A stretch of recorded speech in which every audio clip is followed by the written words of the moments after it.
My name is Radhika Mehra, a student at IBS Gurgaon. The ICFA Society gives immense importance to redevelop and enhance a student's personality into a well-groomed professional to face the corporate world. Therefore, this video is designed to answer some never-ending and crucial questions on communication. Let's hear it from our experts. IBS Gurgaon has special and dedicated soft skill trainers who exclusively focus on enhancing a student's personality. Today, to answer a few questions on communication, we have with us Ms. Tanya Sharma Bajaj. Ma'am has been associated with IBS from the past 3.5 years. Ma'am, we welcome you. Thank you so much.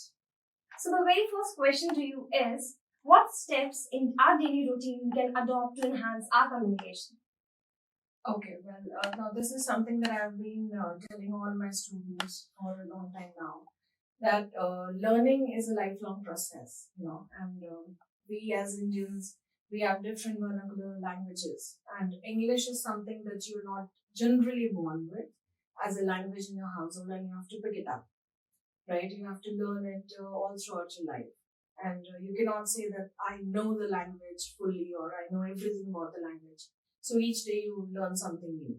But for, strictly for the purpose of your campus recruitment or your campus interview, I would say that knowing the technical jargons is very important.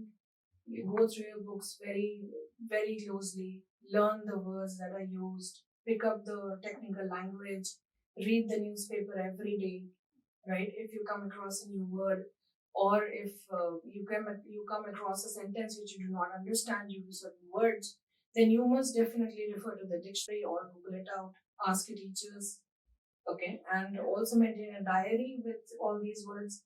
And for your campus recruitment, the mirror should be your best friend. You must practice in front of the mirror, and simple exercises like probably picking up a diary and making 10 sentences in English on that diary, or picking up a pen and speaking about that pen for a minute would really go a long way. And I tell my students, even if you go in the kitchen for making a plate of Maggi noodles for yourself, right? They say it takes 2 minutes, but then it takes about 5 odd minutes. So for those 5 minutes, whatever ingredients that you're picking up, then you should describe it as a chef would do it on TV. That okay, let's go for a wok, or let's go for a kadai. So find out the names. What are the utensils called? What is a ladle?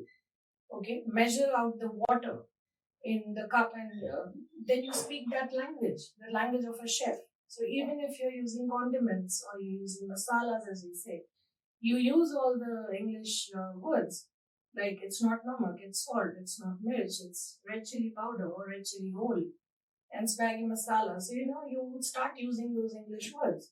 Then you may ask me, ma'am, why kitchen? I mean, what do I gain by knowing all these words, the names of all the masalas in English? Well, knowledge is power and it never goes wasted, right? So, you never know what kind of conversation you may have during your interview. If you say that you love cooking, what if you're asked, okay, what do you like to cook? What will you say? I add jeera. Or would you say I add cumin seeds, or cumin whole, or cumin powder, or dry roasted cumin powder? What would you say? So, what better way to learn than to make it the fun way? So the fun way, not pressurizing your brain. The fun way is speaking about the things in English that you enjoy. So the ones who like to drive, describe your vehicle in English. If it's a car, if it's a bike, if it's a scooty, talk about it in English. Okay, as if you're making an invisible vlog. So vlogging is a great way to learn. So you vlog, not an actual vlog, but a make-believe vlog, right? And then you speak about the speed, you speak about the petrol prices, the roads, the potholes. See, gadde ko pothole bolte hain. So you pick up words like that in everyday English, and then you practice. Then there's another very interesting, very good technique called shadowing, which you can follow. So when you're sitting in the washroom or you're sitting with your phone in your spare time, instead of watching playing games or watching something else on the phone, you can practice shadowing. Shadowing is the technique which, shadow आपके पीछे पीछे जाती है, correct? So the same way you play, you can play an interview in English, a celebrity's interview who's spoken English you admire. I would not like to name anybody here. Or you may watch a program in English, right? You let the person speak a sentence, pause it out, repeat the sentence the way the person has said it. Then you play it again for another sentence, pause it, again repeat what the person has said. So that technique is called shadowing. And well, the list is endless, but yes, you can also make your own videos. Okay, you can make your own videos where you interview yourself as a candidate and then judge yourself as a third person and see where you're going wrong. So the next question to you is, what should a person keep in mind while presenting? Yeah, presentations are very important, and the first and foremost thing that you should keep in mind is, please do not be nervous. Okay, because nervousness would definitely take away half the fun. You should actually enjoy what you're doing, right? So when you're going there to present something, obviously you've made a presentation first and you must have worked really hard for it.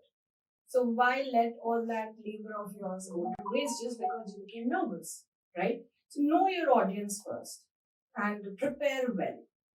Go through your presentation again. Mirror being your best friend, you must practice your presentation a day ahead of your presentation. Okay, day ahead of your big day. Then when you go there, okay, for the presentation, have a sip of water, calm your senses down, reach up to your audience, know who the people are that you're presenting it to, and try and keep it a little interactive, right? And prepare the questions well in advance. Anticipate what the audience may ask you. When you keep it interactive, the audience does not go off to sleep. It does not become boring. So it's obviously easy, and keep it simple. Until, of course, you have to really advertise how good your vocabulary is. Thank you so much, ma'am. I'm sure this is going to stick with me and it's going to be fruitful for all the students, those who are listening.